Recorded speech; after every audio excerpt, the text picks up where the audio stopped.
आदाब, नमस्ते, सत श्री अकाल। दोस्तों, मैं रशीद खान, एडिटर राष्ट्रीय प्रयास यूट्यूब चैनल, आपसे फिर मुखातिब। दोस्तों, आज हम चर्चा करेंगे मोदी सरकार द्वारा कोविड-19 के चलते जो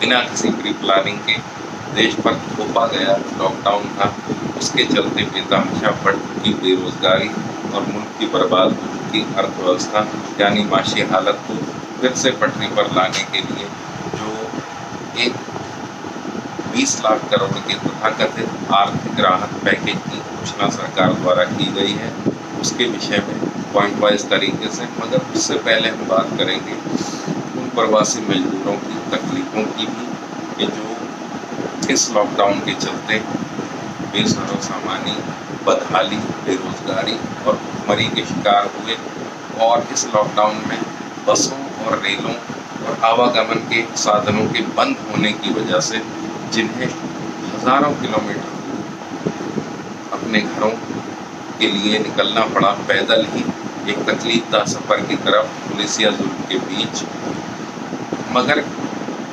जिस पर बिल्कुल ध्यान नहीं दिया हमारी केंद्र की सरकार ने।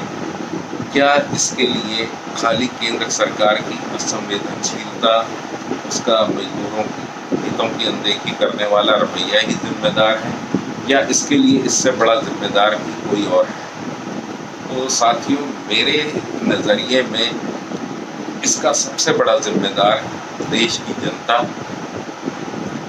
का एक बड़ा तबका और खुद ये मजदूर वर्ग भी हैं जो सच की कसौटी पर तोले बिना ऐसी पार्टियों और ऐसे राजनेताओं को सत्ता के शीर्ष पर बिठा देता है। उनकी के दिखाए छद्म राष्ट्रवाद के सपनों के बीच उनके सांप्रदायिक ध्रुवीकरण को देखकर और उनके द्वारा फैलाए सब्ज बागों के जाल में फंसकर, और जब ये लोग सत्ता में बैठ जाते हैं जिनका मजदूरों से और आम जनता से कोई सरोकार नहीं होता, उनसे कुछ लेना देना नहीं होता, तब ये क्या करते हैं? कभी ये आरटीआई को ख़त्म करने की कोशिश करते हैं, कभी ये लोग श्रम कानूनों को ख़त्म करने की कोशिश करते हैं देश के बड़े कॉरपोरेट्स और धर्मोपति बिल्डर लॉबी को फ़ायदा पहुंचाने के लिए, तो कभी सब अपने संविधान बदलने के एजेंडे पर काम करते रहते हैं और जनता का ध्यान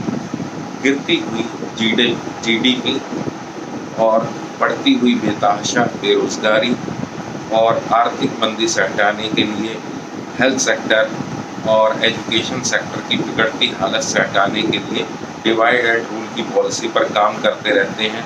और उसके लिए उसमें इनका साथ देता है मुख्य धारा का मीडिया भी, जिसके ज़रिए ये लगातार देश की छवि को भी विदेशों में, पूरे विश्व में खराब करते हैं, मगर फिर भी लोग इनका अनुसरण करते रहते हैं। तो सबसे ज़्यादा जिम्मेदार तो खुद मैं इन्हीं को मानता हूँ। मगर फिलहाल हम चर्चा करेंगे जो ये तथाकथित 20 लाख करोड़ का आर्थिक राहत पैकेज है, जिसकी घोषणा देश की वित्त मंत्री ने कई एपिसोड में की, कई घंटों तक सरकार की उपलब्धियों का बयान करती रही और काम की बात बहुत थोड़ी की।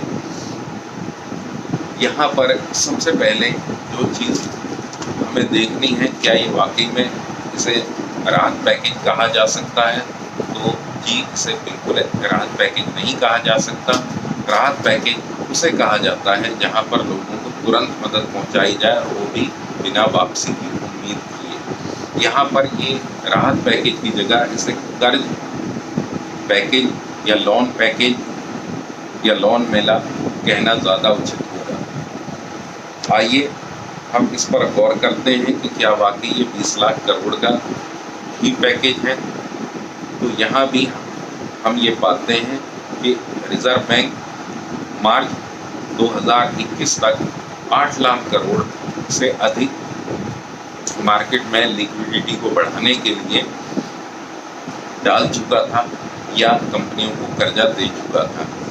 इसके अलावा हमारे प्रधानमंत्री पहले ही 1,70,000 करोड़ के राहत पैकेज की घोषणा कर चुके थे उस राहत पैकेज की भी हकीकत ये है कि शहरों में सिर्फ 36% लोगों तक वो राहत पैकेज पहुंच पाया और 100 में से 53 ग्रामीण क्षेत्र के लोगों तक ये पैकेज पहुंच पाया, यानी इसे भी पूरी तरह कामयाब नहीं कहा जा सकता।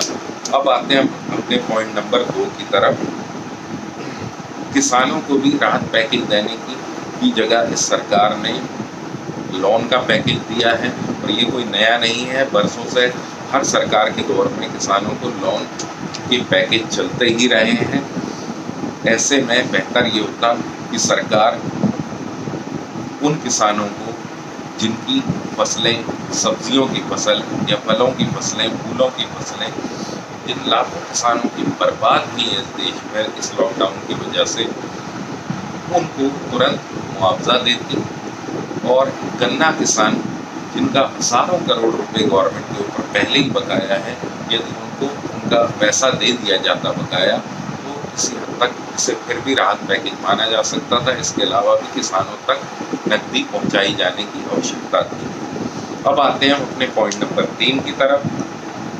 मजदूरों के लिए प्रधानमंत्री आवास योजना के तहत कहा गया कि उन्हें सरकारी सस्ते घर बनाकर दिए जाएंगे, तो फिलहाल इस योजना को बेकार ही कहा जा सकता है, और भविष्य में भी ये कामयाब होगी या नहीं ये सोचने का विषय है, क्योंकि योजना कब आरंभ होगी अभी इसी का नहीं पता, और फिर मकानों के या कॉलोनीज के बनने में 3 से 5 वर्ष का समय लग जाता है, तो इसे राहत इस प्रकार कहा जा सकता है।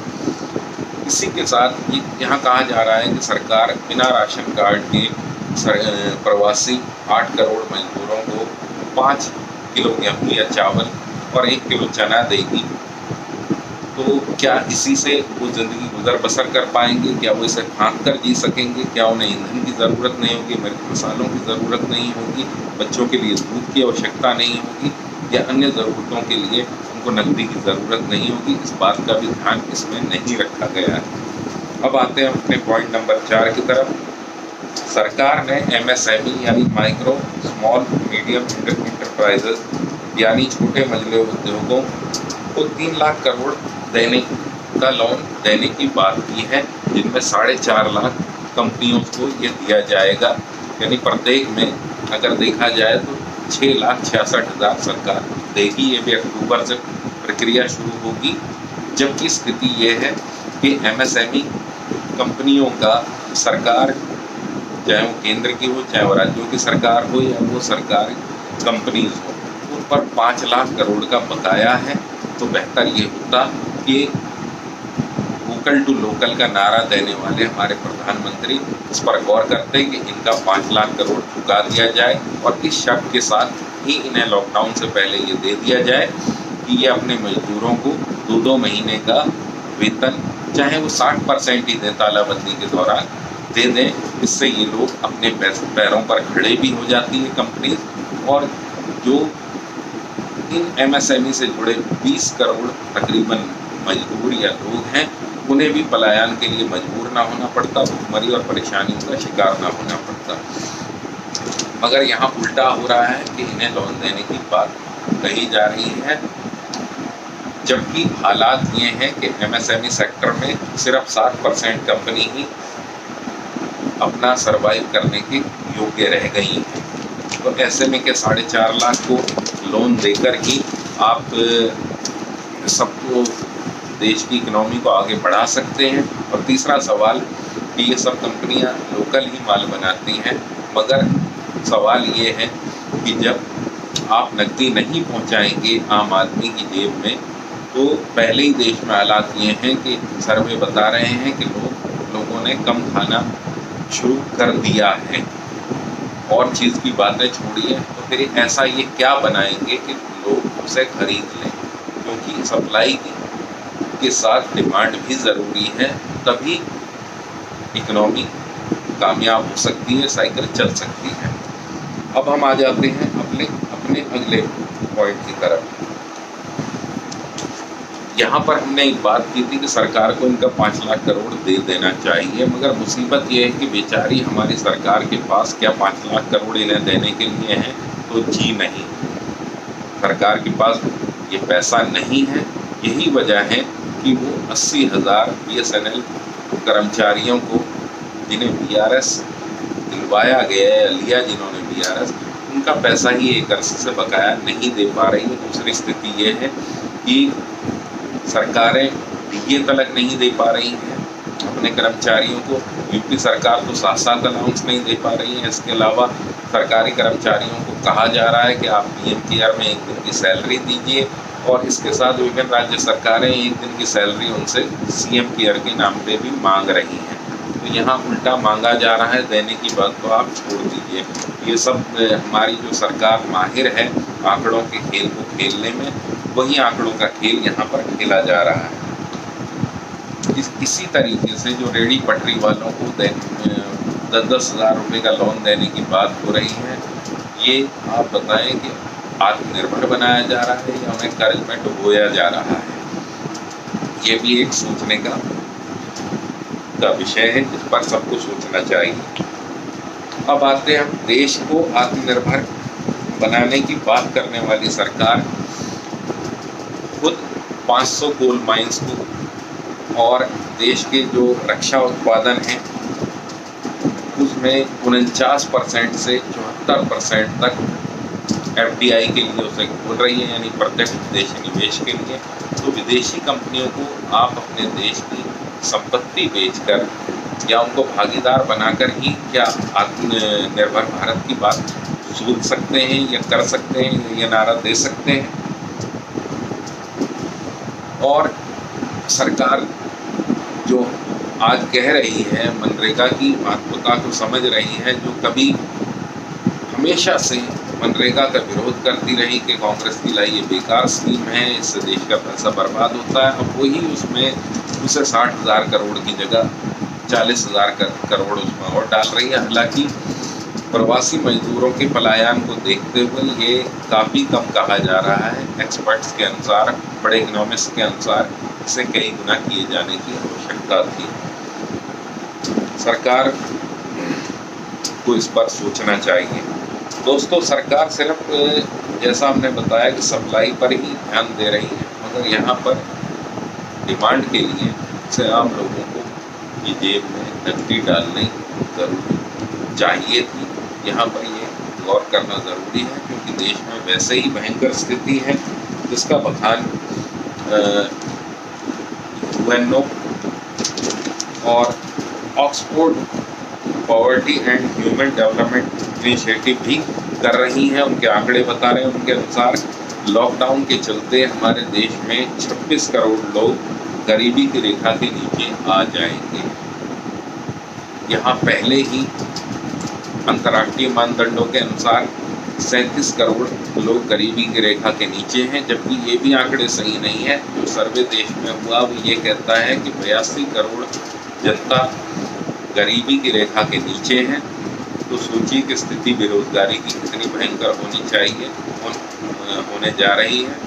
तो ऐसे में सरकार को सकारात्मक कदम उठाने चाहिए और इसमें बैठकर सिर्फ अपने चाटुकारों के साथ ही नहीं, विपक्षी पार्टियों के साथ में और जो रघुराम राजन जैसे और बड़े बड़े जो इकोनॉमिस्ट हैं, जो सरकार चाहे वो सरकार विरोधी क्यों ना हो, उनके साथ बैठकर एक प्लानिंग करनी चाहिए देश को बढ़ाने की और देश की इकोनॉमी को बचाने की।